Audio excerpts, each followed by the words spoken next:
All right, hi everybody. Welcome back to episode 24 of Top Bin Talks presented by FTF Canada. I'm one of your co-hosts, Adam Jones, alongside Kwame Owua, and today we have a very special guest, someone who played for the University of York before playing in the CPSL, which later transitioned to the CSL for the York Region Shooters, before turning to coaching, which has been where most people in the Ontario region specifically will remember him and know him very well from, where he was an assistant coach at the York University before transitioning over to SC Toronto, Ryerson University, and then the position at Vaughan Atzuri, which is where I think most people will have either known him from having played against him, or been one of his players before joining the Seneca College.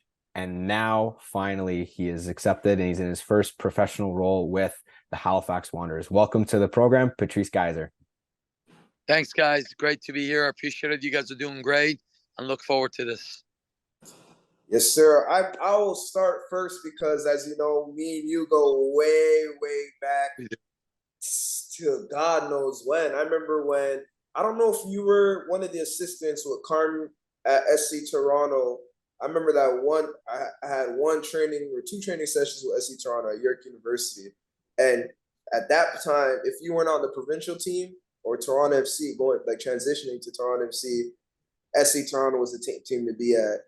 I remember Kevin Alaman was there. I remember Manny Garcia, Chris Manella, Alex Hallis, Massimo Mirabelli, just to name a few. And Bryce Alderson. You forgot the big guy. Bryce Alderson. Bryce was there too. And it was kind of a place where we had so much talent, and you're seeing it now, especially in the national team, from the year 2000 to the 1990, where we just didn't really have a place where we would fit in. Our type of football that we like to play, that we now see that everybody likes to play, had really fit in because we were being dominated by the Jim Canavans and the Ian Skitches of the world.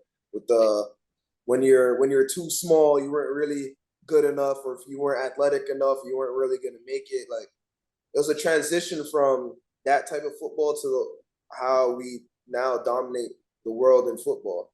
But talk about your transition from York to SC Toronto and how SC Toronto, the legendary club that is SC Toronto, because not a lot of people know about it unless you're really from the Ontario region.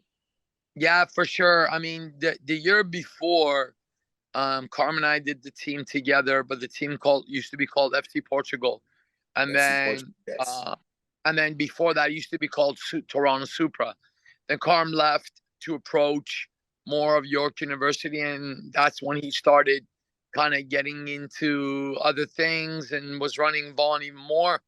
So I took SC Toronto alone, and that's when the partnership really started. It with SC Toronto and Isaac Canvas, God bless his soul. The first thing I needed to do was kind of get a staff, and as you know, Marco Retta came on with me, so Marco joined, and then we had kind of an idea to, instead of run around and chase all 25 to 35-year-olds that wanted a lot of money, to bring in a lot of kids. And we brought in a lot of guys that came to us were like Bryce Alderson, Alex Hallis, Yorgo Nika, and a lot of guys from the Woodbridge 95 team came, and we formed a really, really good reserve team and a very, very good first team. The first team was a few older guys that kind of had experience, like Gerard, and then we had a lot of big-time young kids like Brandon John, a very little-known Jonathan Osorio, Charlie Trafford, who now plays for Calgary and went on to do a lot of things. An ever popular figure, Daniel Cramarosa. I mean, there was just so many young names on that team, and we took a chance on so many guys to do something different, and it turned out to be an incredible year. And I would say probably the start of my destination and of where I wanted to go, of just consistently playing younger players, not worry about anything else. They just offer different kind of energy.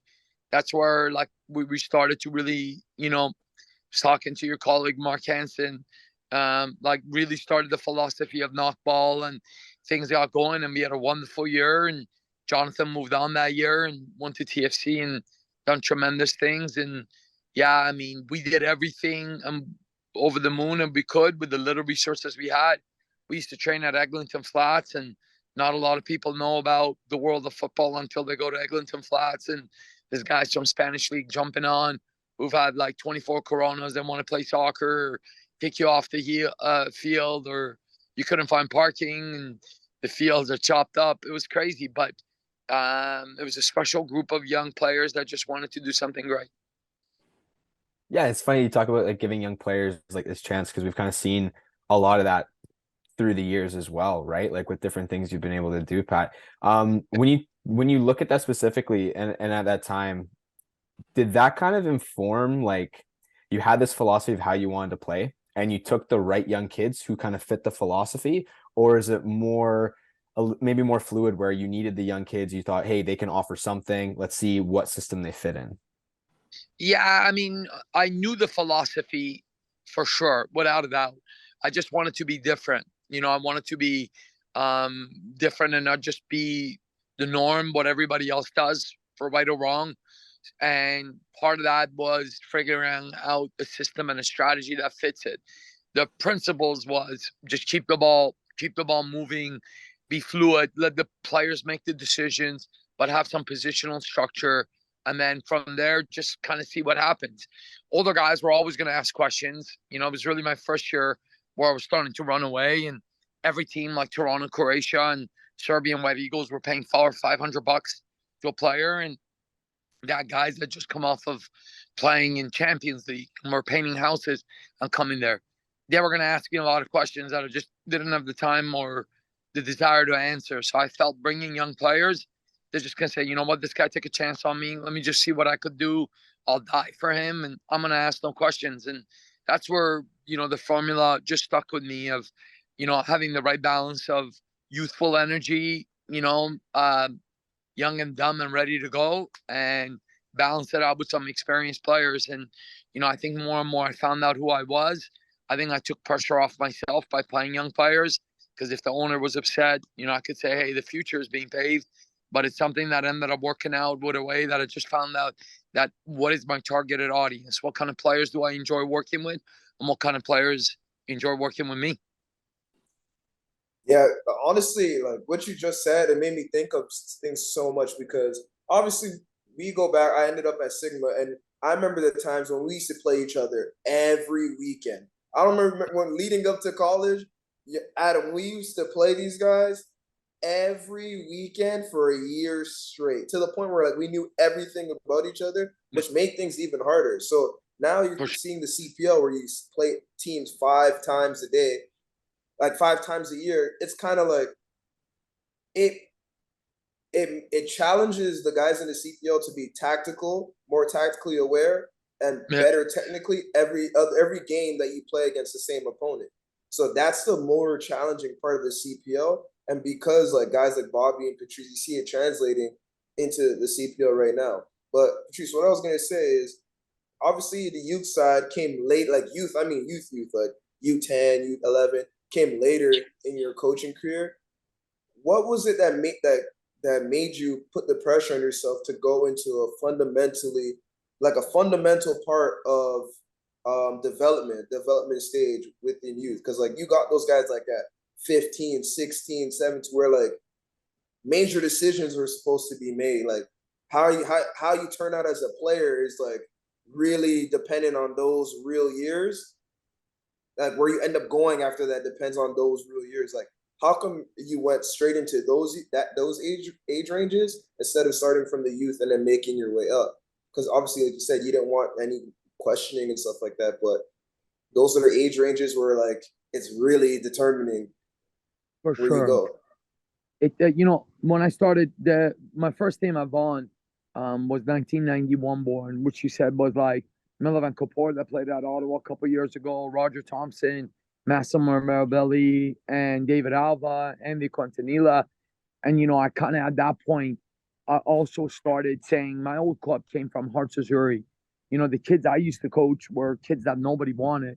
because they were good, but now this is, I guess, in a way, going opposite of what I kind of said, which is because they had an edge about them. They were targeted to be bad kids. They were cut from the provincial team. They did things because they asked questions. The whys, guys like Jermaine Brooks, Deshaun Watson, all these guys were like labeled, I don't want to say bad kids, but difficult kids. And it's funny, 91 team were all questionable bad kids. And I think I've always felt like if I was going to label myself, I would label myself kind of like a little bit what Adam was starting to say, like a mad scientist, like throw a whole bunch of things together in a pot and, maybe make chili a little bit differently. Put the beans, put chickpeas one time, and then put something else and see what comes of it. And I think my madness really calmed those kids down, and, the connection grew. And then SC Toronto opportunity came, and then obviously at that point I was still going on Vaughan. And then one of my friends, Vince Calabria, was getting married, and he goes, "Hey, listen, I'm getting married. We're in the final hunt of Ontario Cup. Can you take over this U13 team?" I was like, "Man, I don't know anything." Or U14. I said, "I have no idea what I'm doing with a U14 team. I'm used to older guys, but okay, no problem." And they were embarking upon, and it was like his wedding and a honeymoon. He was gone for like 2 months. So they were going in the quarterfinals of Ontario Cup, and the 97 age group was phenomenal. So I walked in with a mindset of very straightforward, challenging, and this was a team that was rougher on the edges. And I learned a lot from them from that age, and we learned to grow together. And this was Kamal Miller's team, and against everything we could, we won Ontario Cup that year. And that team turned out to be legendary because this is when Ontario Cup meant everything, if you recall. That team won 4 Ontario Cups, which is unheard of. And, at that point, I just started to see the influence you could make on young players. Kamal at U15, I started to bring him up to actually train with SC Toronto. This was when I had him, and I could see how he was changing every day. I could see the influence I had on him. His average at grade 10 was I want to tell you like 55. It was actually, we had a game at Wildwater Kingdom against you guys. Mike Miller from Syracuse came to watch. Kamal was playing 2 years up with some of the SC Toronto guys. Mike liked him. His grades were horrendous. And, Kamal was never really fit because he just didn't have resources. And, once I saw through some direction, he worked harder to improve his grades, his eating habits, his conditioning, and look at where he is now. It's crazy. And I just saw the influence, and I just said, you know what? If I can influence 10 kids and save them, those 10, when their time comes, will save 100. And maybe saving is not the right word. Maybe it's just provide leadership or direction. And, back in the day, it's not like now where there's like 200 U17 teams. For me, there was a lot of teams, but with no disrespect. Woodbridge was good. Maybe back then Ajax was pretty good, but it was really Vaughan and Sigma. And our rivalry started with the 91s with Emery and Roger and headed to all the way to there. So, we just looked at it and say, okay, this is what I'm going to do. I'm going to provide for these kids. We're going to push for them and turn them to be the next crop of players we want for our men's team, because there was no even League One team. So like when Kamal finishes U18 year, I send them to play KW and PDL because there was no League One. So that's where it really kind of started. And as I said, I learned a lot more about myself that, you can't speak the same way. I looked at being really straightforward, tough. And I just found that, each kid dealt differently with tough. With some of them, you needed to punch them and then hug them and then push them and then punch them. And some guys just 5 punches in a row. Some guys just needed hugs every day. So it was like a different feel. And I think I learned more and more about myself, about the human mind and how you need to get the best out of each athlete. Yeah, for sure. And that's actually like crazily forward thinking, especially when you look at how you have to coach now compared to back then, especially, right? Like back then, especially, I remember growing up where it was like, yeah, okay, there were hugs, but for the most part, everyone just got punched. Everyone got motivated the same way. That's what it was, right? But obviously, Listen, like, so You want to see the reality of the world? The reality is, like, you got to watch this documentary and one of these untold stories about the Florida Gators and what Urban Meyer did when he took the job of Florida Gators. And this is I seen a quote. I seen a quote last night. He said, "I treat my superstars like superstars. I treat my shit like shit. If you want me to you got, stop treating you like shit, turn into a superstar." I said, "Damn." this is 15 years ago. This is not like 100 years ago. The intensity of coaches back then was different, and I was super intense, and I still am. But I think the word is control. You have to be in control. Once you lose control, then everybody will lose it, right? So Definitely. And I mean, obviously you've dedicated so much of your life to this and to football in general. So take us back, like what kind of started the process for you? Like what kind of got you passionate into the sport in the first place? yeah, I obviously playing. When I played, I loved playing. There was nothing that allowed me to express myself like playing. You know, I think the word that I always used to describe for myself is as a player and as a coach, passionate. And the second one would be competitive. There's guys that hate to lose, and there's guys that like really hate to lose. Like it's you start to embark on a question: do you love to win, or do you hate to lose? And that people don't really understand that until you've really lived it. Like I lose, I don't speak for like 4 days. I can't sleep, I can't eat. So, and I felt like at the end of when I was playing, I had so many knee surgeries. And in my old club, Hearts was a just a true dynasty of a club. Our 86, 7, 8, 9s, and 90s were incredible. And Pavan, who's done very well in coaching, kind of asked me to come out to coach a little bit. I didn't enjoy it because just didn't find myself a purpose, and then it was Carm kind of brought me to Vaughan, and I started going with SC Toronto, and then I started to feel the passion and the competitiveness. And then after that, very soon at Vaughan, from our 96s and 7s, I realized that you can really influence and change people's lives. And if people trust you, they'll die for you. They'll do anything for you. So I ended up, not enjoying coaching that much at the beginning, to saying that I loved it a lot more than playing. So that's kind of where the journey just grew more and more. And, you went from missing one party a year to never being available, missing every birthday, every wedding, and every party because you're so dedicated to it. Because if you want everything, you got to be willing to give it everything. Oh man, a lot of people like you saying that, like again, like I feel like obviously we have more of a connection because we've known each other for so long, but a lot of people don't understand what helps a player is knowing the background of the coach, like outside of soccer, like where are they from, where did they attend school. Bobby went to York University as well, and if you know where York University is, that's in the trenches because I'm from Driftwood, Jane and Driftwood, so that is right in the hood. And back then, that area was one of the worst areas in Yeah. Toronto. So like you just going to school in general is like, all right, like I gotta be on my head, like on my toes. And in that area, like you said, you were straightforward to guys like Kamal and stuff like that. Where they grew up is like where Kamal grew up in Scarborough is almost like the same situation, and that's how they've always been approached in life. So if you approach them the same way, like in their own language and how they've already like interpreted things in their life, then they can understand where you're coming from because they see that you are cut from the same cloth, essentially. Bobby grew up Yeah. in Scarborough as well. Yeah, Bobby grew up in Scarborough as well. So like he was able to get guys like me, Richie, all of us that we used to live in the Jane and Shepherd area. The guys in Vaughan used to live like the East York area, the rough ends of East York, and then the rough ends on the west side. Like now you see all that combined in the national team, and you can understand why the brotherhood between you see Kamal and Richie, all those like the passion and all that. That's the Yeah, same passion we had when we were going against each other. But now for we're on sure. the same team. Yeah, you see them on the same team. You're like, these guys are really from the trenches. They hate to lose. As they hate to lose more than they love to win.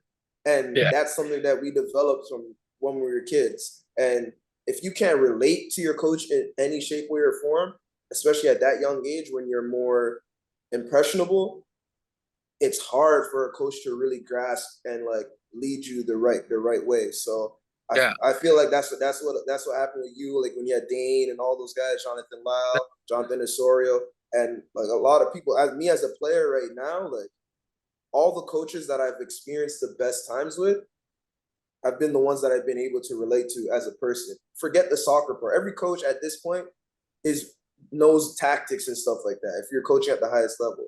But like the personable part, where it's like it's almost like a father figure, then it changes the whole ballgame. Yeah, I'll tell you something. I think that um uh, I heard a quote maybe about 15 years ago. You guys are too young to know who Robin Williams is. He was like, he did a couple of movies. He did that movie, Mrs. Doubtfire. He was a comedian. He seemed, obviously, because he's a comedian, he seemed Yeah. like a happy guy. And then he committed suicide. And right before he committed suicide, said, just because I seem happy, that doesn't mean that there's something going on in my life that nobody knows about. And that's the case for everybody. We all got something that keeps us up at night. And then, it's always stuck with me. Always stuck with me. And then I remember dealing with Kamal, and I think it's just a matter of trust, and I think like instead of screaming and saying you're a bad kid, you need to say, listen, man, here are the rules. You go outside, we can't accept it. If you can, I'll die for you as long as you die for me. I never forget. We went to Blue Chip back in the day when it was like huge. When we lost this big game for first place, Kamal came off with tears in his eyes, apologizing to me because we lost, because it meant a lot to me. When you can feed each other, I think it's really important to concentrate on the word that I said, control. But sometimes you got to be willing to let go. Like when the players on the edge, you got to trust them that you can let go, knowing that you've taught them the boundaries. Because if you constantly talk to them, well, don't do this, don't do that. Like Kamal was almost blemished because they said he was a complicated center back. He was good because he was left footed and big. But don't do this. Don't do that. Well, you're doing that too much. You're dribbling too much. You're passing out of the back too much. Don't do that. When you say don't, that's where you're like, well, I can't be myself. So I think, that's really that group, man. And they were crazy. Like we just needed to learn from each other. Just say, okay, sometimes the best way of controlling is just let go and see what happens. And that's what I mean about a mad scientist. But it's no different than being a parent. If you teach your kids well, you got to let them go and be themselves, man. If you're always worried about get home at 9 o'clock at night, sooner than later, they're going to push the boundaries. They're going to miss curfew because that's just them testing you. So there has to be a trust. So Yeah, for sure. And first of all, too old to know who Robin Williams is. yeah, In Poet Patrice forgets how old. Society. Yeah, he Like forgets how I'm old you are, almost man. 30. Yeah. Patrice, I'm closer Good to Will 30 than Hunting's I one am of to the 20, best man. movies of all time. Like he's and he's transcended ages. Yeah. But then so even within that, so like I really love what you said there. So as someone like again, I coach a really young team out in the West, and I'm just an assistant coach. I'm not looking to jump into it full time. Obviously, FTF and other stuff have taken more of my passion into from for football into that direction. But when you talk about being able to connect with players and understanding who they are and having that personal side of it, is this something that's maybe missing from coaching courses in this country specifically, or Oh, in general? for sure. For sure. And I think that's just, I don't know where you get it. I don't know if you have it, and you don't. I think, and it's funny, Adam, there's been coaches that I know that do it just because they want to do it. And if they think the players won't pick up on it, they're crazy. Once you start going, like, you start going to ask your star player, all right, Kwame, I need you to be ready to win this game for us today. And Kwame saying, of course you are, you prick. You never really even talked to me before, asked me what's going on with my schooling. You never asked me who's recruiting me. You never even worried when I said I was running, I've been late 5 times and you made me do laps. But you never asked me why I'm late. You never knew that my mom works 3 jobs. You know that I don't have rides. You never knew that I have to ride my bike, and it got stolen. So I think, is that the person? And if who you are, yeah, part of it. But I think that for sure coaching education is missing it. I think, the one thing, and again, this is like your Slumdog Millionaire moment where I feel like everything I've done in my life from working in the real life to coaching to being a dad has served to who I am today. Because you learn that, you know what? It's not people think these days when you look at it, everybody is really turning into PowerPoint. Everybody loves presentations. They are so beautiful visually, but it's not the content that's important. It's what the audience takes away, man. So you got to know your audience and who you're talking to. If I'm like going into a presentation and I speak about half spaces and third man combinations and all these cool words that have existed in the world of football, because they're like, I don't understand what this guy's saying. So, and they take nothing away. So I think it's experience. It's kind of who you are and being patient. Like Adam, I was an assistant coach for like 5 to 7 years when I had so many opportunities to go to some great clubs, but I remained loyal. I earned my stripes. I learned from some really good people, and I was patient with my own growth and development. Yeah, it's funny that you say that. Like, you're like, oh, visually they look amazing, but like I'd almost argue that there is no content or substance, because it's just like it looks good and it's surface level and there's no real genuine explanation that gets in the nitty gritty, which is kind of what you're talking about there, where it's like, well, you're late. That's all you saw was the kind of the surface area, and you're not actually digging into why or finding a reason or finding substance. And I think, like, from my own experience, I think that's one thing that, especially at the next level where we start sending kids off to higher levels, like if you look at like the Whitecaps TFC in Montreal, at least in Vancouver, I look at this and I'm looking at some coaches who are taking kids and I'm like, have you guys met the kid? Have you met his family? Like, do you guys want some information about how to deal with this person? Because this might help you understand what that kid needs more than someone else. Because you're dealing with a bunch of kids now in a social media age where everything is worse for them growing up. Like, they're addicted to their social media. They're addicted to their phones. They can see way too much at their age. Like, their hype, like their focus isn't necessarily there. Like, I think like that personal side of it is so much more important, especially when you're sending kids off to, like, again, in a pro organization where they have to make tough decisions. Yeah, yeah. And I mean, listen, Adam, someone has to explain it to me. Where Kamal and Kane and many kids that Kwame and I knew, like even Brandon John, Brandon at 16 was a god, and Almeida, and these guys didn't make the national team. It was, you look at the U17 national team or U20s. Kamal and Dane, I begged to get on the U20s, begged myself. They got on the U20s, didn't play a minute because it was all Whitecaps, TFC, and Montreal kids. Somehow, we fast forward to today. I look at the men's national team. I don't Sigma and Vaughn. So, like, I don't understand how, what happened in 2-3 years. Are they late bloomers, or were they never given a chance, or were they never really spoken to? Where's our scouting? And I think, it's really about investment. I started to give out a questionnaire to our guys, and it said, what do you, and this was probably the best thing, I always wanted to say, I want to play real attractive football. And one day a kid said, why? And I just started to saying, you know what? It's okay. This is not a question in regards of authority. It's a legit question. So I welcome the whys. And then from there, I went to saying, hey, guys, what is your perfect coach? Give me 3 descriptions. It's an anonymous, put it on a piece of paper just for me as an exit interview. I did this every year, starting like, I would say probably like 11 years ago. And the things I got was nothing I ever thought about. Nothing. It wasn't, I always thought it would be a coach that really knew how to run a training session, because that's what I would have said. It's a coach that really allows me to become a better soccer player, because that's what I would have said. And you'd be shocked to know that none of those 2 were even top 5. Not even close. All of it was a person I can trust, a role model, a guy who cares about me, a guy who thinks about my future, nothing to do with soccer. So all they told me is that these kids needed someone else to invest in them. Someone else who says, hey, man, you know what? I'm all in with you.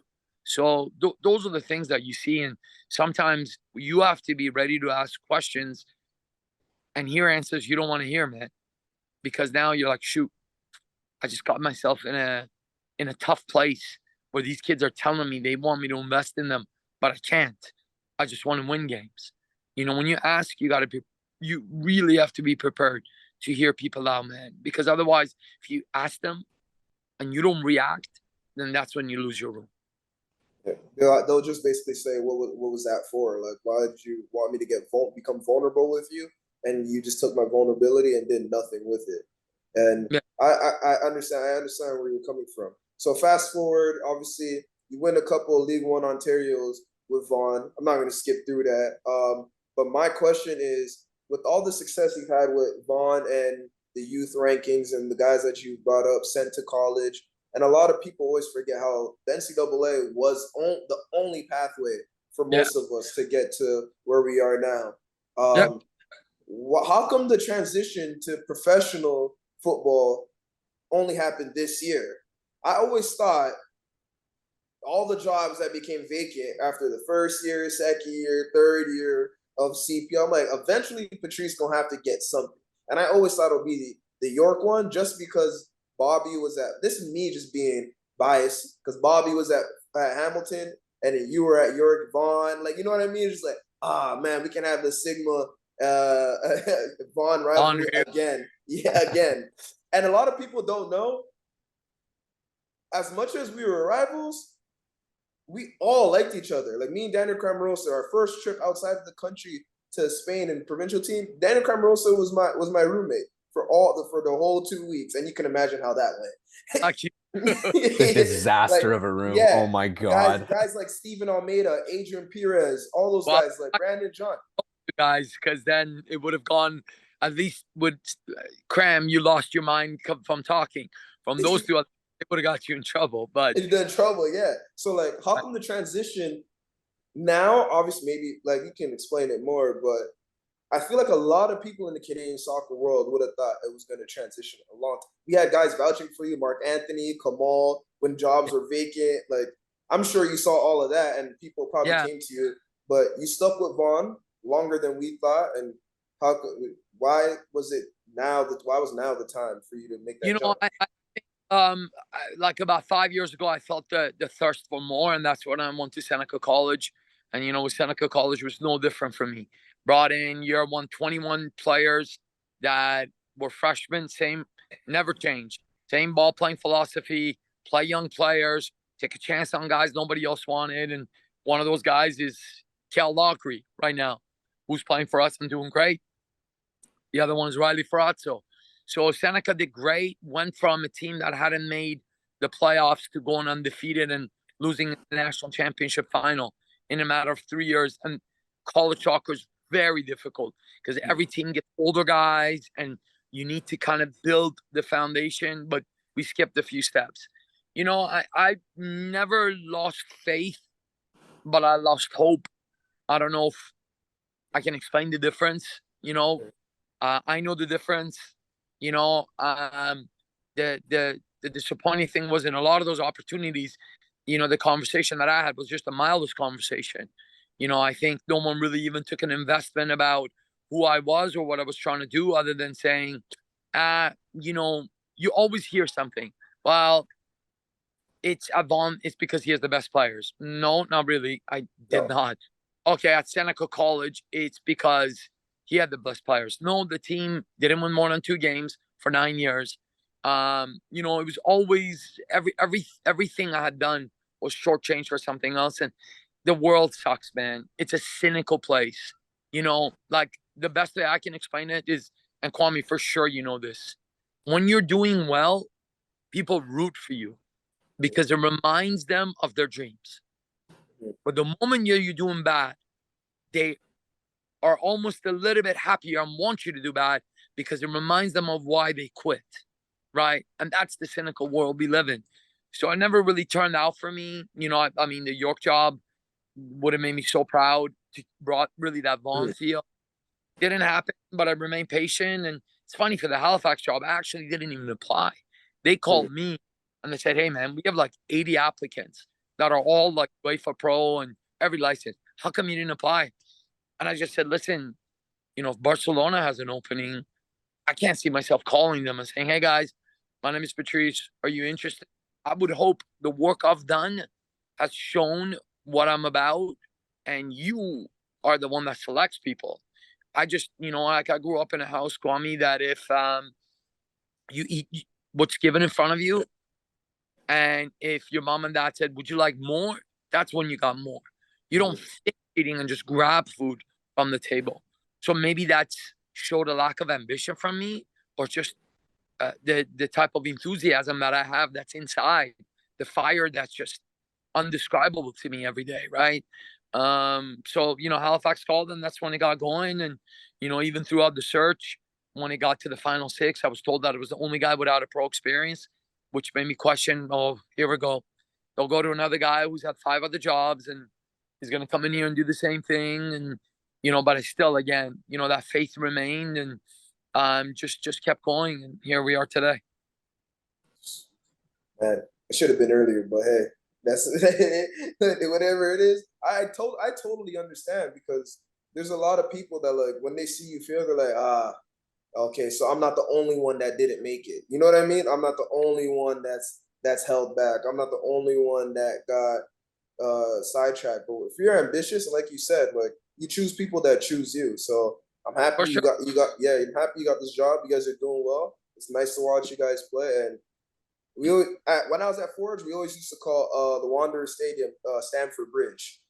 It was one of the hardest places to play, and till this day, whenever I watch you guys always have a great home crowd, great home fortress, and now you're there, and it's got you guys balling out. So Yeah, always a everything happens for a reason. I think we all worry about should have, could have, would have, and I think all we got to look forward to is tomorrow. You don't want to plan in 5 years in advance, because life actually happens when you're planning for your life. So I've just been so impressed with everything here, and I've given it all to be here today. I mean, people don't realize what we do to be here as players and coaches. There's 8 billion people in this world. This is one of the most sought after jobs as a coach and a player. And there's only 123,000 pros for coaches and players. Come on. It is a very difficult profession. in the world. Pardon? In the world. In the world. In the world. Damn. Wow. Yeah. And that people, puts things into perspective. yeah, it's difficult, man. And you know what? You win 10 games in a row. Well, we knew he was going to win 10 in a row. And when you lose, see, that's it. Here comes this sinking ship. So it's a difficult job. But as I said, I've done it for so long. I've learned that the fire and the passion just drives me. And, hey, maybe I would have gotten a gig 3 years ago. Would have it gone the same way? Would have it been the right place? Would have it been the right mentality? Who knows? But I can't think about that. I think about what, as I said, my Slumdog Millionaire, the mini movie, what Seneca prepared me for, what having my kids grow up in front of me prepared me for. Vaughan League One. I mean, there was days for sure, and I can say this openly and not to sound arrogant. I was like, my God, man, we've scored at League One like 100 goals, have given up 10. I've been undefeated for 2.5, 3 years, and I can't really get a fair interview. All right, then that's okay. I'll just keep going. You know what's better than going undefeated for 2.5 years is 3.5 years. So that became the way I started to think about it, and I'll feel sorry for myself. No, for sure. I mean, that's the best mindset possibly to have, right? Yeah. And then even looking back, Pat, so like as you're leaving, you're finishing playing, and then you start thinking about people's coaching and their coaching philosophies. Did you find that yours was more impacted from like previous coaches or the changing of football in front of you, or was it more so from your playing style? Did you find that the way you saw the game as a player kind of impacted the way you decided to coach? The 5 factors, right? So number one, I all played like CDM. I love the ball to feed. I love keeping the ball. And back in the day, way back in the day, not a lot of teams did that. And coaches, all they did, they were great, man. They would just, like think about Alex Ferguson. Alex Ferguson just put the best 11 guys on the field together. So that's all they did. And they just said, work hard. We used to run hills. Now you make people run hills.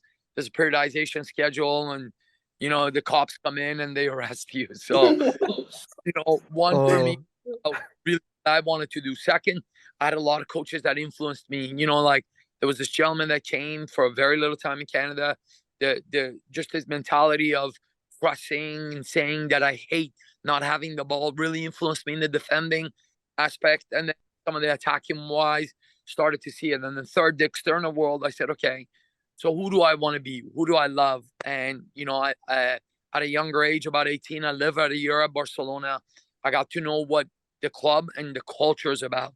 So I learned more about all in, like as they say in Barcelona, more than just the club. And, the 2000 and mid 2000s is when he started going with Pep. I just said I love what was going on. And then the other one, Adam, was just saying that I want to be something different. I don't want to be just another team that has no identity. And I still say this to our guys today. If I was to get kidnapped and be gone and our team plays with no jerseys, if you and Kwame watch the game, they would say, that's Patrice's team. For me, that's the true identity.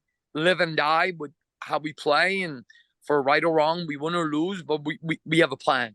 And if your plan is better, then good for you, And then the fifth one was obviously letting your players feel the connection to all those five things. I think those are the five factors that made me kind of get to this. And I think that more and more I'm becoming even of the principles that I have and stick to it, because you're asked all kind of questions, man. It's crazy. We started the season with 6 ties, and you try to stay away from social media, and you're undefeated in 6 games, but the world says you're winless in 6 games. Everybody says change the philosophy, change the plan, and you really find out who you are as a person. You really, really find out who you are because you feel the pressure. That quote unquote, this is big time ball. You watch One Soccer, they keep saying, oh, this is a result oriented thing. Vaughn mentality, a style of play worked at League One, but it won't work here. And you hear all these cynical things, but that's okay, no problem. Give me the fuel that I already have, but even more, and let it ignite. And I'm so glad that I never caved in, and I never will. And you really find out about yourself when you're at your worst moment, right? It's easy to win 10 games in a row and you sit there, but when you feel pressure, that's when you can change. So I'm glad that the team and me never caved, and I found out a lot more about myself this past year than I have ever been to put to test. Yeah, like I see, like you saying that, like started off 6 ties. It's all a perspective thing, because I always tell the guys on my team now, like we're not doing too well in the season because obviously barring a lot of injuries, and I'm injured myself. But I always tell people you can't lose the game if, like if you don't get scored on. So like even if your attacking part of your soccer's not working, defensively you work hard enough, you still get some type of result. A result is a result. 1 point sometimes can be the changing of what handles the league. You know what I mean? Like there's certain things like just at least getting a point sometimes can be good enough. Whether sometimes at 3 of those 6 games you might have should have won, but at least like not losing is better than it's not better than time. So a lot of people need to forget. I don't think they really see the game in that way. Whereas like, yeah, you're competitive, and people feel like we go out there and try to lose or try to tie. Like we're not going out there to try to tie. Like it's gonna be, especially new coaching and stuff like that. It's going to be a change of guard. There's going to be a lot of speed, like a lot of bumps and cracks in the road. But like, I don't think people understand that. My next question to you was going to be, what do you think is the best, or what do you think was the biggest transition? Sorry, from playing League One Ontario, coaching League One Ontario to the CPL. I think 2 things. The positive was the resources. At Vaughan, I was sometimes the kit man, the coach, the manager, the jump into a session, do the game sheet, do all that stuff. So here, having a mental coach and having a nutritionist, having multiple assistant coaches, having video analysts, having all these things. But what it did, it made my eyes open. So, I've become really, really good these days in video. The video prep I do for our work, along with our video analyst, has allowed me to see that there's so much more resources you can give to your players. So much. Like, the style we play today, and like you said, those bumps and bruises were necessary for us to learn about ourselves. But the style we play usually, even Pep says it, takes 3 years. We're at our 5th month with 17 new players, man. So I think why are we speeded up a few steps? It's because of all the video work and the things we did. So I think for me, that was a big thing that I learned. There's so many resources there, and that was great. And I think the biggest negative one, or the biggest, call it challenging, has been travel. It's great. Like, and I don't know if I'm ever going to overcome it along with our team because of our geography situation where we are. CPL has got to get 2 divisions, but we have, I think we're tied for the least losses in the league, which is something I'm very proud of. We're tied for the least goals conceded, which is what I'm proud of. We have the most passes made per game. We have the most key passes per game. But there was a week we lost 2 games in 8 days. We had to play Vancouver at Friday, then come back and play Pacific at Halifax on Tuesday, and then go back to Calgary on Saturday. Every flight was delayed. Everything went wrong. Our game against Pacific was delayed because of a storm, rain, and fog. And those things you can't prepare for. And I think those need to have experience for your players. I was fine. Sure, I know I got a little bit tired, but that week we only took 3 points. That was the worst week we've had here. So I think that's really challenging. Being at Halifax, you have nobody near you. Vancouver's Pacific. Valor's got Calgary. Forge's got York and Ottawa. We're out here on our own, right? So we get no close games, but I think the mental resilience is that what we need. We'll need some experience and time, but we're working on it. And I think the recipe I came up with is, just win your home games. Win every home game. You're gonna do just fine. You have 14 home games, which is a tall ask, right? You're gonna get points. You'll be in top 3. So that's what we're working on, and chip away and get points away, and that's been it. So I would say those are the 2 biggest impacts. Using resources in a positive way and learning how to deal with the crazy travel and the demands of it. Yeah, I mean, even talk about just your own growth, like your team's growth and everything. And then the CPL's growth, again, I think 2 divisions would be huge. We have a ways to get there, but you kind of talk about internal growth, Jesus Christ, how the hell do you schedule the team who has the most travel to go to the West Coast all the way back home and then back out to the West? Yeah, that just seems from a scheduling standpoint, just stupidity. But again, we talk about growth within the league and growth within that organization. Yeah. Can we start to everyone kind of improve and everyone get better?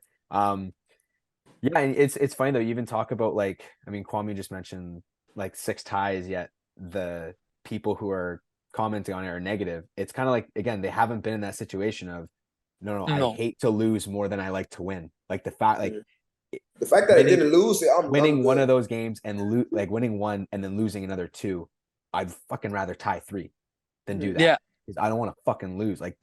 But you don't understand that mentality unless you've been in it.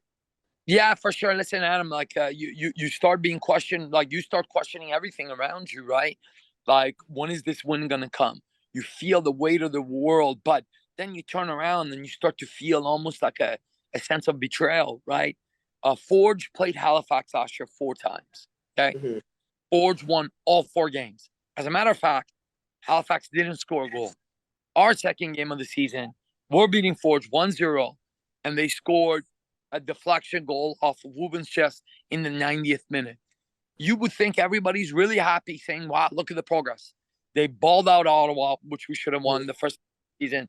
We made 650 passes. Unheard of in this league. Go to Forge away, get a point.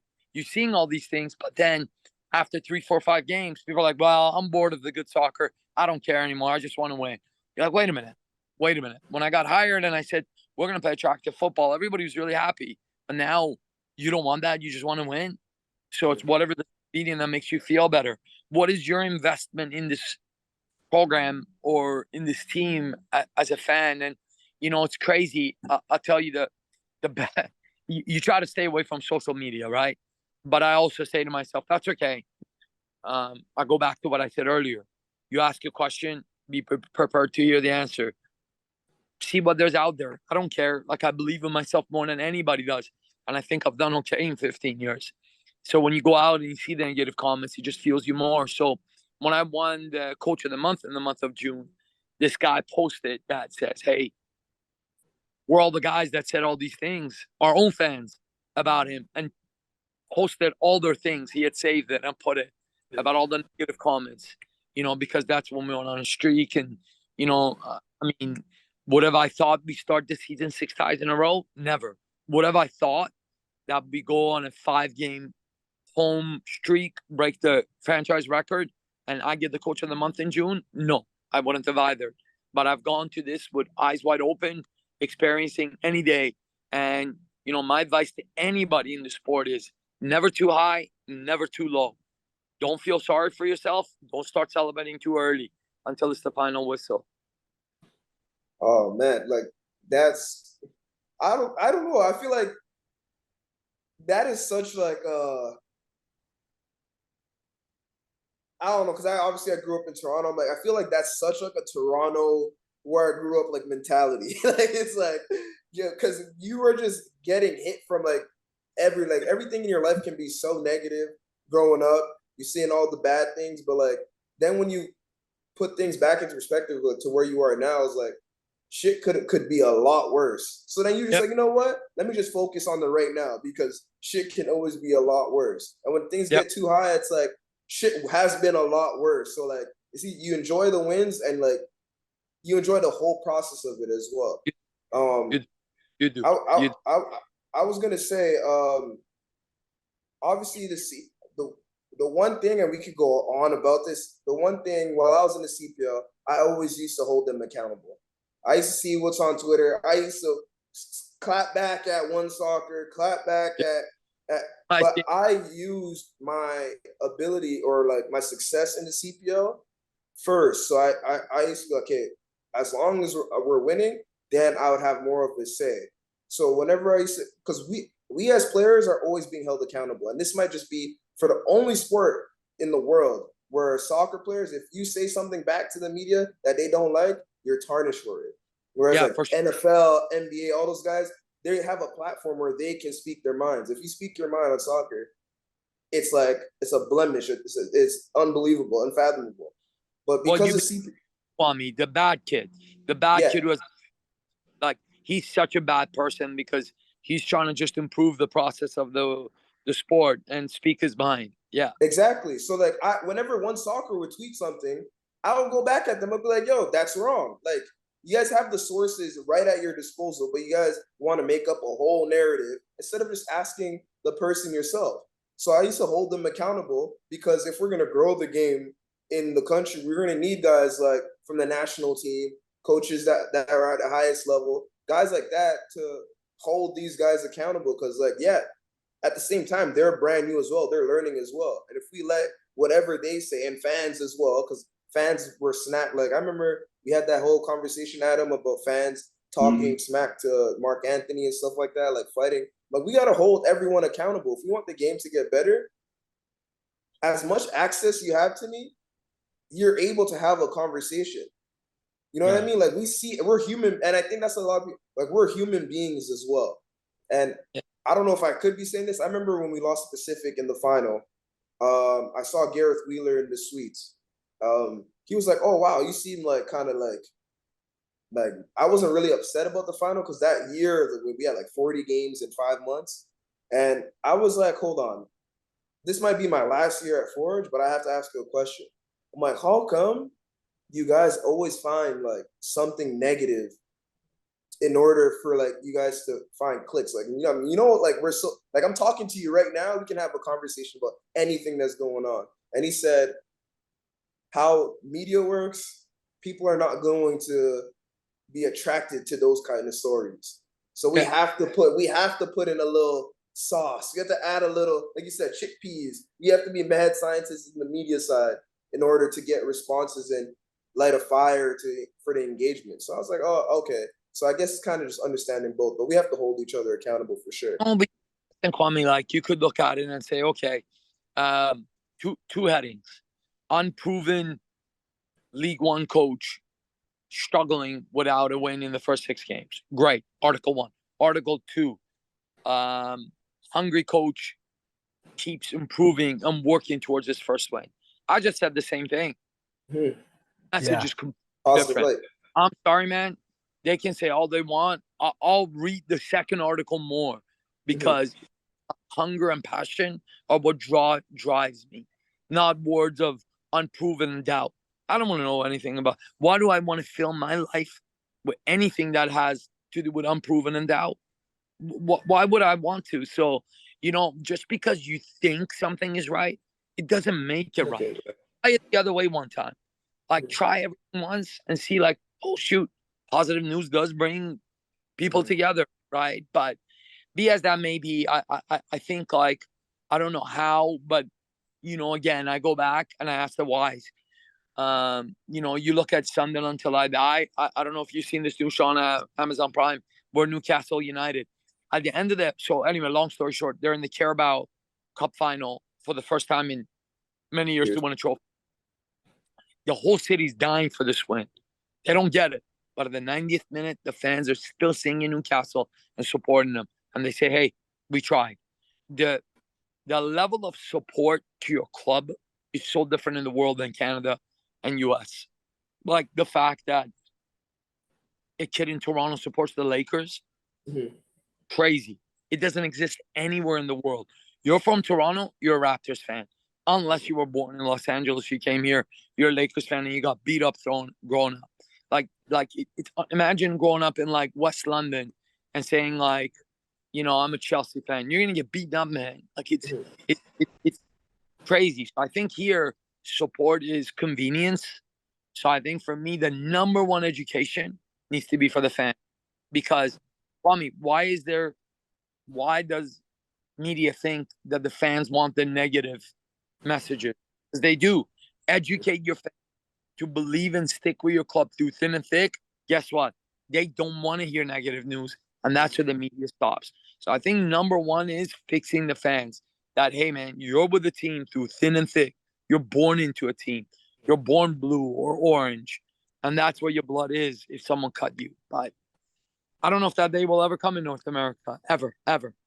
I know. It just seems like it's funny because Stephen A. Smith was just on Paul George's podcast, literally talking about this for like young writers who get in and they're being told by their bosses, ask the shitty question. No, ask it because it's going to produce headlines and stuff. And it seems like it's kind of come from now where companies want headlines and they want clicks more than they want to have a conversation with an athlete. For sure. Or a coach. Like, how are we not, like, again, we talk about the connection that a coach and a player need to have. How is it not the same way within media, though? We're now, like, again, like, even, I mean, look at this conversation. Kwame, did you prepare a single question? Nah. Just having We a conversation. literally just have a conversation. Just go based off of, like, how the conversation is going, right? And it doesn't necessarily mean like we're gonna bash each other, the media, but like we can work together to put out the best product, just like the coaches and players work together to put out the best product. North America, it might be because it's so money driven that like we need the clicks, we need this, we need guys that don't understand the game are probably leading the cause of like. And you said this last pod where it's like you walk down the street and back in the days, the guys that were the players for the club team were guys that lived in the community. So like imagine SC Toronto and Vaughan, everybody lives in Vaughan. So you see these guys day in, day out, like regular people. Yeah. Like their job is just a professional soccer player. But you see them as regular people. So you don't disrespect them because these are guys you see all the time. So you won't let the media bash them. You won't let other people from outside bash them. You're gonna ride with these guys because they're community guys. Listen, just because you pay $50 to go to a game, that doesn't give you the right to treat people like shit. That doesn't give you the right to treat coaches and managers and owners like garbage. You got something going on in your life, man, go fix it.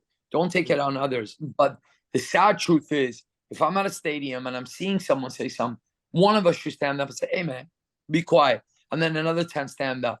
And, look, I'm from Toronto, obviously. My local club is TFC. My club is Barcelona, and that'll never change. And TFC is at its worst it's ever been. But I'm not gonna start wearing, an LA Galaxy jersey. Sure, actually, it's a contradiction if you check my social media. If I have a Miami jersey, Jamal gave it to me, and a Minnesota jersey. So I support them through their journey, but I stick with TFC. Do I think they play football? No. Do I think they're doing well? No. Do I think they've made good decisions? No. But that doesn't give me the right to say, oh, I'm out. Who's in first place? That's my team. And I don't know, man. It's just a crazy thought. Like, you talk to European people, you say that, like, you're born in a city and you don't support the team in that city, they think you're crazy. 100%. Yeah. 100%. No, it is funny like that too, right? But even like, so that's one of the funny things, Pat. And I wonder what it's like for you guys out in Halifax, like where you guys train, and the visibility of it. Is it something where a lot of players, like you're seen a lot in the local community, like players are able to be seen, you're walking in at a training? I only bring that up because when I was with the Seattle Sounders and I was training with the first team, like the facility they have there is right where there's tons of tournaments and teams train all the time. So I remember walking out with Jordan Morris, we're walking, and I got kids running up trying to get our autographs. Like everyone, we're walking to training. Like it's right in the community. You're visible. Players can now identify and see the next level. Like I think that's something where I look at York and I look at that location and I'm like, that is an incredible setup. It's just really too bad they're competing with the Leafs, the Raptors, TFC, and the Blue Jays. Like it's just horrible that that's the situation they're in. But from a location standpoint, being able to see and connect and like visibly see players, that's something that I think we need a little bit more of, especially with a league like CPL, that if we want to grow it, you need to create that interest and be able to have the visibility and the identity. Yeah, for sure. Listen, I still think even with York, I don't mind if here there's all competition, but you got to make yourself relevant. Like one of the first things I did is I connected with all the local AUS universities with the coaches to introduce myself. Hey man, like I'm gonna come check out your session. If you got good kids, you got top players, send them to us. I want to learn more about them. Look, connected to all the clubs. Here, all of our players are held in the highest regard, almost in an iconic level, a few of them, because it's a small city. There's no other pro sports. It's the only pro soccer team or pro sport team in the entire East Coast. So they get treated well. But we also have a responsibility. We go to kids' games. We go to all kinds of different things to show our commitment. Because, yeah, we want the stadium full, but we don't want the stadium full for you to be there to push us to win, because that's selfish. We want you there because you want to be there. Part of my job is, yes, look at, there's probably 10 layers. One of them is, yeah, make the playoffs, host the playoff game, win everything. Absolutely. But for me, my biggest role is something they used to call my job, manager. I need to manage people. I need to manage the entire East Coast and grow soccer. I need to give hope to kids. I need to increase soccer registration. I need to manage and help all the clubs grow. So I would love to see another 10 little Vaughan soccer clubs here grow. So, that's part of what my vision is. And now if you've seen it, we had a U18 team that just won a tournament. We haven't had that. We had a U23 team that brought a team from Bundesliga to a youth team called Holstein Kiel and played them over 3 games. And we packed up 2,000 people to watch them. So, I want to bring hope here. And I want it to not just affect our 25 players. I want it to affect 500,000 people in the city of Halifax. And whether you play or you don't play, you're part of something bigger. Yeah. Nah, that's from when obviously me visiting Halifax over the years that I was in the CPL, you could definitely tell win or lose, or draw, the fans are always there. The fans are always cheering on them because they want to be there. There's no real turn on the players. Maybe on social media, some guys might say something, but like you can't really stop what certain people say. But for the most part, it's real support. And amazing. I mean, yeah, it's an amazing ground. You were talking about coaching education. We had Richard Bucciarelli, who you probably know. He runs the speed training Italian. He was obviously at York University as well. Played a little bit.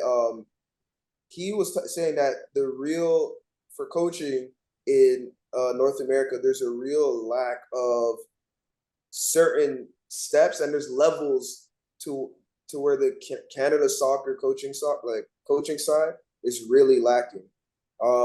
I don't know if you went through the Canadian soccer coaching cycle, but I mean, what do you think is missing? He said that a lot of the guys, him being one of the more fitness side of things, fitness aspect of things, he said a lot of guys in other countries, in the top countries, the minimum requirement is that like they have some type of knowledge in like physiology, like you know what I mean, the physical aspect of the Sure. game. Whereas in Canada soccer, like it's kind of like most of the coachings get like you pick your buddy, like whoever you know is like who you know, not really what you know. So what can you like explain like the process? Yeah, for sure. I mean, that used to exist. I think Canada soccer education for coaches has really changed and it's really improved.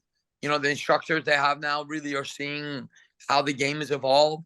I think, Kwame, it's really about you. Like, if you receive support from Canada soccer education and they got some really good ideas, if that's enough, then grow with it. If not, then you should be responsible for going to US, taking extra courses. A lot of guys, my assistant, Jordan Feliciano. Jordan has gone to Europe to do his UEFA A and UEFA B. Then invest in yourself and get out and learn more. This goes back to that world of cynical, right? If you don't think you have enough, then go out and get more. And if someone is advancing that you don't respect just through Canada soccer education, then don't worry about it, man. That's them. If they got what they needed and they're growing and rolling with it, good for them. So, I think that one's a tough question. Do I think there should be more resources for coaches? Absolutely. But our only entire national team can't even get a friendly in September, let alone worry on that aspect. So I think we need more money. We need more funding. So considering what we have, everybody's trying their best. Take what you have, grow it. Grow it in your own backyard, man. Grow what you can. Fight for what you believe. You can do it on your own and get two people to join you. Because if two people join you and believe what you're doing, they will get four. And that's how it grows. Strength lies in numbers. Well said. Yeah, I mean, you just touched on the tire fire that is the governing body here. So, I mean, like, obviously, it's a difficult thing to kind of grasp, especially for all of us, where this is seemingly come out of the blue, Pat. But what's one thing that you've kind of looked at this whole situation where you're like, hey, how like in your opinion, what's the biggest step we need to take to kind of get towards fixing the foundation of what's going wrong? Is it just funding or is it getting the right people in place? So obviously, so you look at it, why is it that we are where we are? Well, soccer has become more popular. Why has it become more popular? Adam and Kwame, can you guys tell me why we have the best of the best athletes in Canada playing soccer? Think about it. This is a trivia question for you guys. Damn, I never thought about it like that. I never really thought of. I don't know. I never thought of us growing up as the best athletes. I just thought like. So I Kwame, just thought because I was short, I can't play nothing else. So right? No. You For said it, me, man. But were you fast, Kwame? yeah, I was. I am. Yeah. So you know what you would have done in America? Track and field Or football? football, yeah. Or basketball? Mm-hmm. Or one of the growing sports that's super popular. Guys, Yeah. like Florida's all football. So like for us, we don't really, well, no, I would say for sure, no disrespect, but we don't have football here. TFL is Yeah. great and all, but come on, man. Right? You No, compare no, to no. okay, basketball's become massively more popular, but come on. We can't compare ourselves to US. So there's We a have we height one look team. there's a height restriction there too. Yeah. That's what I was saying. I no, was like, my parents are from Ghana. My mom is 5'3". My dad's 5'6". Yeah, nah. Soccer's the only way probably I'm going. yeah, for sure. So like soccer's growing, and a lot of the kids that were back then that are on the national team came from the amazing days of OYSL, promotion and relegation, where soccer registration was like $500 a year. So they Yeah. don't The come from a lot of money. affordability. And like they're, I don't want to say inner city kids, but inner city kids that are Yeah, we were inner city kids. Yeah, we were. yeah, and they're playing soccer now at the World Cup. So all of this spiraled out of control so fast These are not OPDL kids. These are OYSL kids. 97s, 96, 98s, 99s, 2000s. And I think part of it is understanding our growth and recognizing what's happening. Is hockey getting the same funding as soccer? I guarantee you not. So I think funding is part of it. But I think I'm going to go back to what I said. Say something, feel free to say why. Well, why is funding the problem? Because we're growing rapidly. And when you're growing rapidly, just like a stock that's winning, you got to invest more in it so you get more out of it. So more investment, more funding supports this growth. I think we have skipped 3, 4 steps where we are with Kyle and Kamal and Richie and Alfonso and Tejan. So we need the support and the infrastructure to match our players.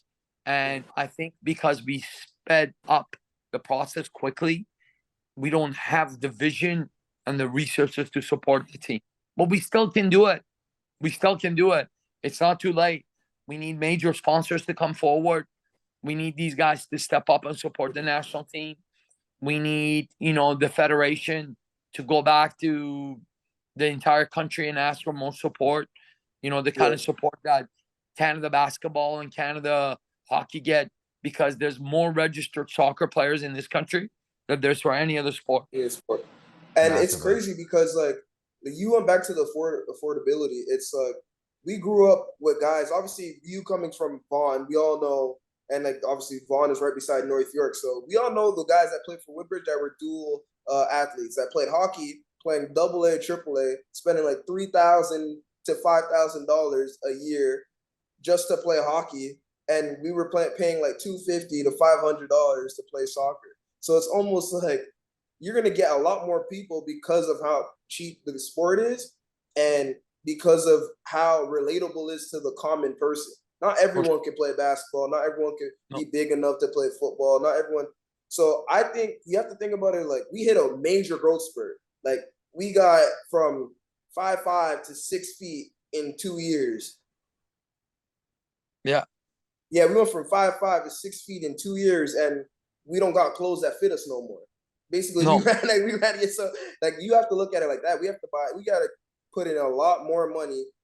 We have to match the talent. The money has to match the talent that we have, and we can't let it go to waste, because I feel like this 10-year is a golden generation. 2001, 1991 to 2001, it's a golden generation, and it's nice to see that people like you, Bobby, Carm, who doesn't get enough of his flowers as well. Yeah.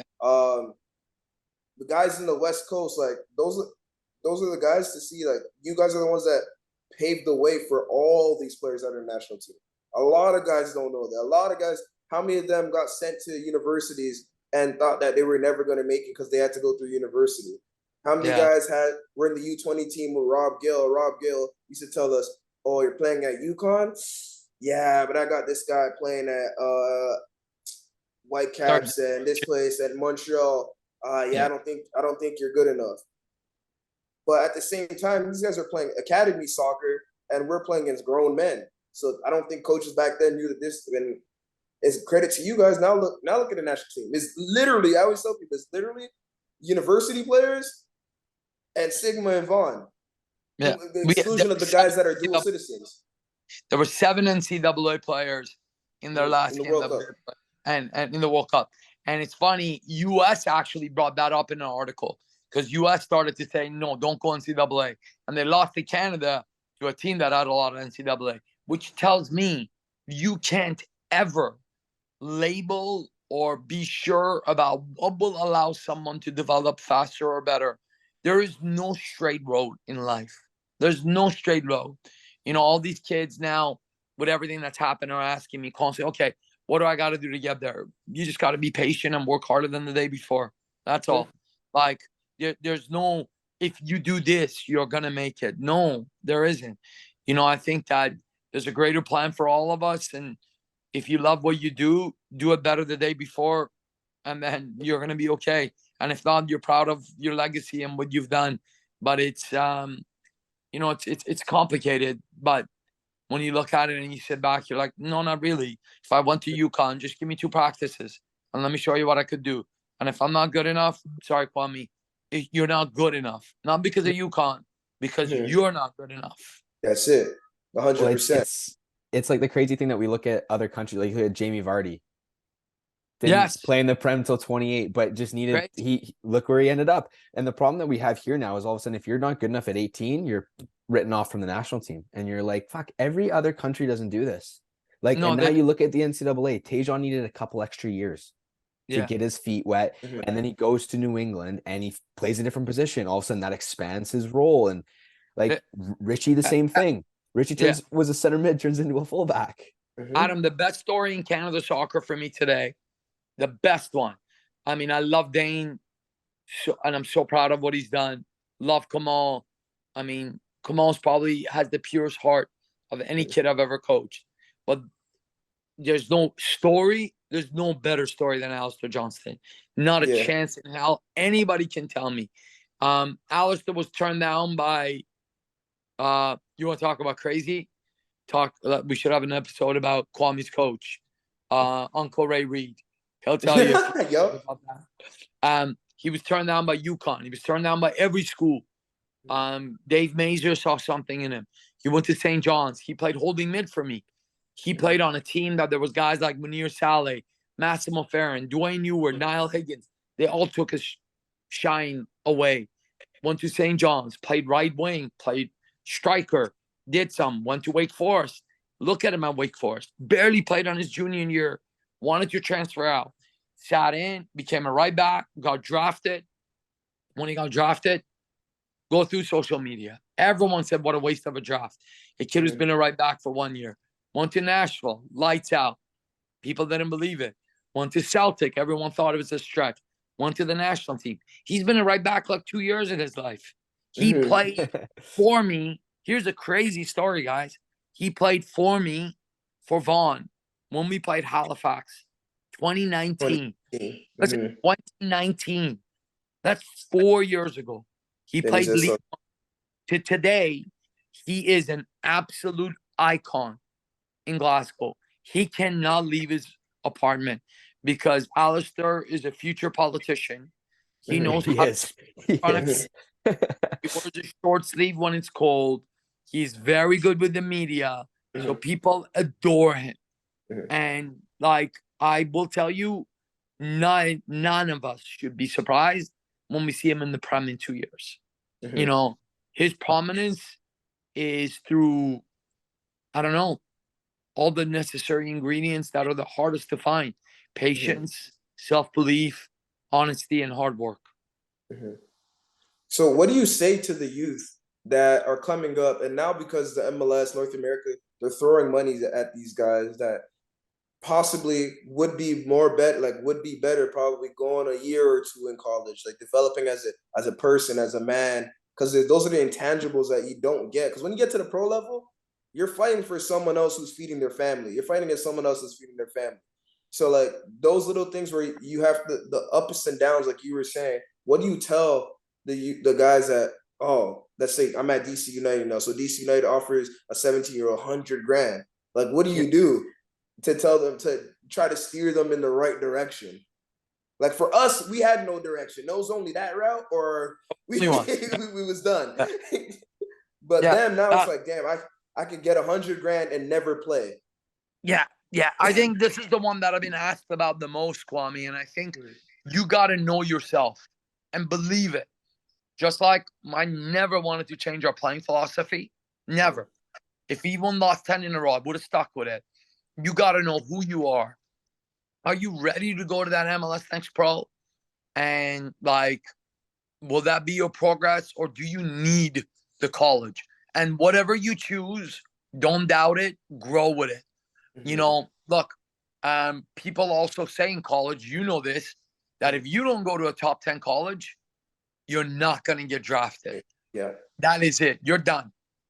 You know, and you look at it, our center back today, who I think is an absolute baller, Dan Nimick. Dan Nimick went to Western Michigan, you know, and he's a baller. Now, if he went to Maryland, he probably maybe would have turned different, but he's growing. And his journey is just speeding up now. So I think don't look back, look forward, and choose what you feel is the best for you. Never make the decision about money, because I'll tell you why. When you start thinking about money, you're going to get a contract and no more after that. Take whatever is good for you and don't think about your next contract. Think about 5 contracts from now. Okay. I don't know if DC United is the place. MLS Next Pro is young. It's slow. I'd rather go to Wake, 2 years, come out. I make 80 grand, whatever. Not going to be able to pay off my parents' mortgage. But after that, I'm here. After that, I'm there. By the time I'm 28, I could be at Celtic making X amount of money and helping my family. So don't ever make a decision based on money. Make it on what's and not what's in front of you today. And believe in yourself, man. Believe in yourself. It's almost like at 18, like you sign a 2-year contract. The second you sign it, you start fighting for your next contract in 2 years, but you're not just fighting against the other 18-year-olds that are now younger than you, but all the 20-year-olds that are coming in from college and everyone else, because at 20 now it's expected that, yes, you were with the next pro. It's now time to take the step to MLS. What if that's your last contract? Exactly. What if that's your last contract? Right. So I think you got to know who you are and what you're willing to do, and don't look back. Good or bad, stick with the decision and see it through. Yeah, that's 100%. I mean, Adam, you got any more questions? Yeah, there was one, Pat. There's one question that was brought to me by the FTF crew, so I have to ask. Yeah, how many FTF Vaughn SC Showcase tournaments has your own high performance team won? Every single one. Tell Shane Sitar. Tell Shane Sitar to come and see me. And tell him to never come to Halifax because he's not welcome here. That came from Mr. Hansen. That wasn't Shane. That one came from Marcus. Tell him he's not welcome here, man. Tell him he's not. But you guys are doing great, man. I'm so happy that we did those couple of Vaughn events with FTF. So glad that we're able to provide resources for these kids, because sport is different, man. Like, it breaks my heart now when I watch the new teams. I no longer get the goosebumps and the feels of Vaughn or SC Toronto 95, Sigma 95s. I don't get that anymore. I think Kwame's team had like 10 to 15 guys get a Division I scholarship. So did we. Our 97 team at 15. You don't see it anymore now. Each team has like 5 very good players, 6 very good players, and that is it. I don't think you're ever going to see a game again with 11 studs against 11 studs, because the complication of fees for soccer, because of how many teams there are, and I just think it's like too spread out now, man.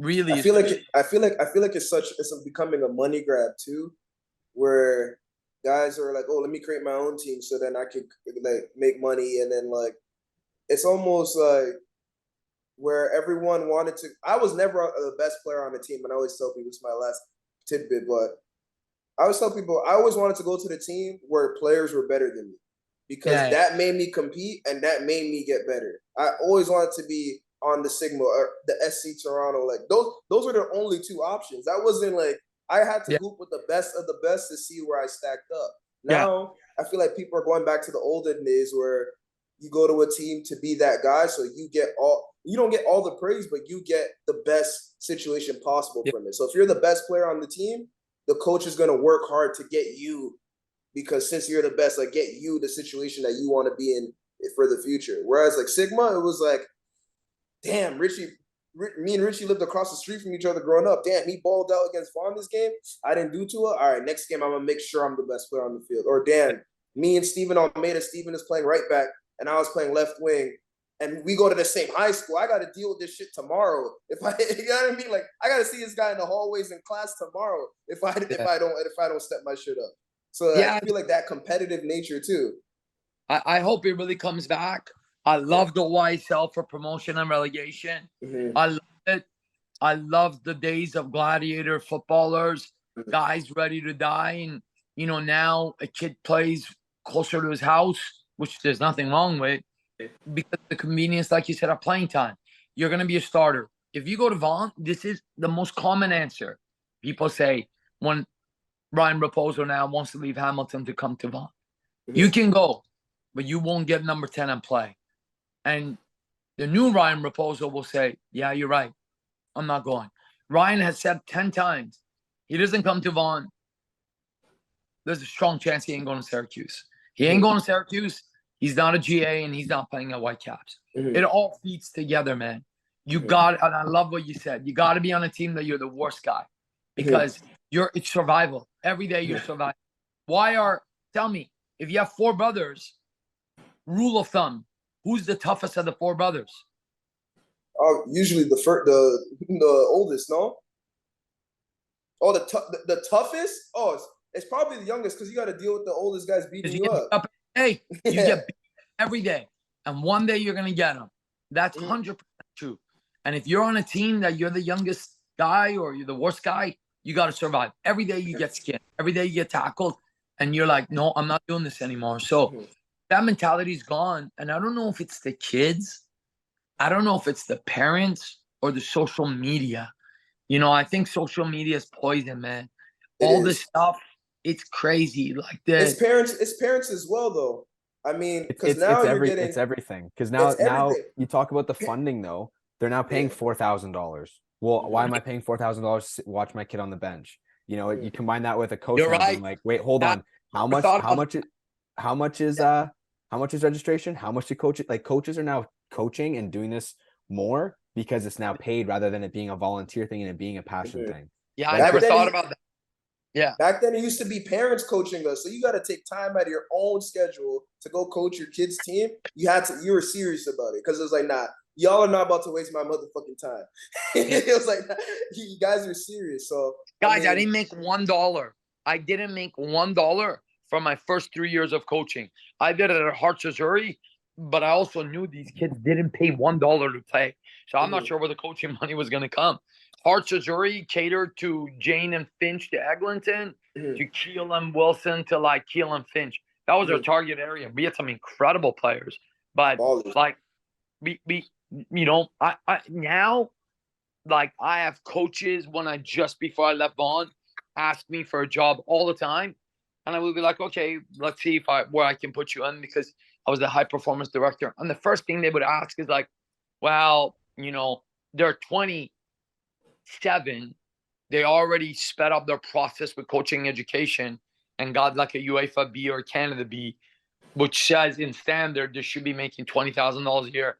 But I'm like, it's great that you have a license, but you have no experience, and you're doing this for the money. Well, guys like you demanding more will mean that kids will pay more. So it's a bad loop. It's a bad loop, and I hope it changes. I really do. Well, yeah, and parents too. I remember, because I'm doing rehab. There was a big soccer tournament for youth teams. It was girls and guys, and I was just doing my laps around them, the 2 fields, and you hear the coaches trying to coach the kids, but parents coaching the kids on the side as well, saying that it's the most miserable. I'm so happy growing up. I can count on 2 hands how many games in my whole life that my mom has ever come to. My dad only has come to my professional games as well. Like, they didn't really, and if they came, they were standing like way where I couldn't hear them, see them. I didn't even know they were there. So I'm happy I actually had to be with good coaches in order to become a better player. My parents never told me squat, but hearing what parents say on the sideline is, I'm like, yo, just let the players play. If you pay this money, trust the coach. You put the money in the coach's pocket. It's dinner conversation.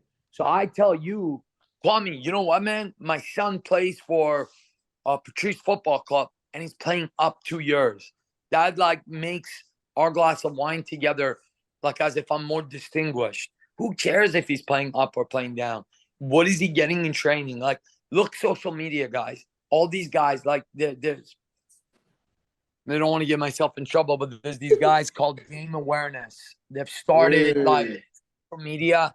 All they do is create competition for like 6, 7-year-old kids, and like in a very challenging way, let's just say. Yeah. And then, they post this team played up 2 years and they won. Who cares? Like, are they getting better? Are they playing the right way?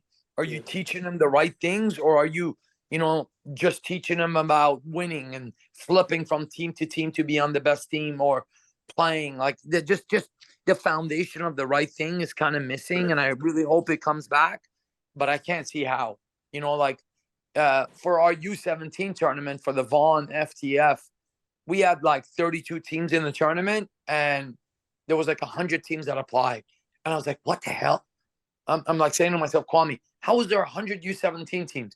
Is there, times 18? Are you telling me that there's that many good players in Ontario in that age? So, let's just hope the better days come. We can talk about this all day and all night. It's a sport we love. All we hope is that it just gets better. And I think we have to speak our mind in a positive way, like you said, remain true ambassadors, use our voice to promote the sport, and just understand what we're doing will require patience. There will be good days and bad days, but hopefully when Adam leaves this, he'll remember never too high, never too low. Never too low. Great thing to end off on, man. Adam, you got anything else? No, that was it, Pat. Hey, thank you so much for hopping on and taking some time out of your day. Obviously, I know it's difficult with me being on the West, you being in the Atlantic, Kwame being in the middle. So I'm happy we were able to make it work. Kwame, who's your team in the CPL? Pardon? Who's your team in the CPL? Hey, man, I bleed orange, man. I got to do it. All right, well, we almost had him again. Maybe you can watch one of our games. Blue almost matches orange. So, let's see. Let's see. Yeah, man. I mean, I wish you nothing but the best. I'm happy that you actually took that job. I mean, obviously, I wish it was closer to home for family's sake and everything. And just because it would have been a lot more, how can I say, tastier. But Yeah. I mean, I'm happy that you got your opportunity, and it was well deserved. We need to be more ambassadors for coaches like you, yourself, and Carm to be able to get those opportunities. If Carm wants to do it, but like, Carm does. I hope he gets it. I really hope more teams come. I hope someone listens to this podcast and realizes that if you start a franchise, there's enough players in this country and there's enough coaches in this country that you can get it up and running. And Carm would be a front candidate at any organization. And I'm lucky to have had a mentor like him. So 100%. So, but thank you so much. Wish you nothing but the best this season. Care. Even when you play Forge, I wish you the best. Don't worry. I'll tell Bobby He's lying. He's lying. Love always, man. He's lying. Hey, the rivalry goes back so far that I have nothing but love for you guys, man. Like I can't hate on anything that has to do with Patrice and Vaughn. I even played against him when I was at UConn. UConn, we played against Vaughn. We did. We did. Right. Yeah. It didn't stop. So all love. Thank you again, Patrice. All right, guys. Take care. Be well. Take care. You as well.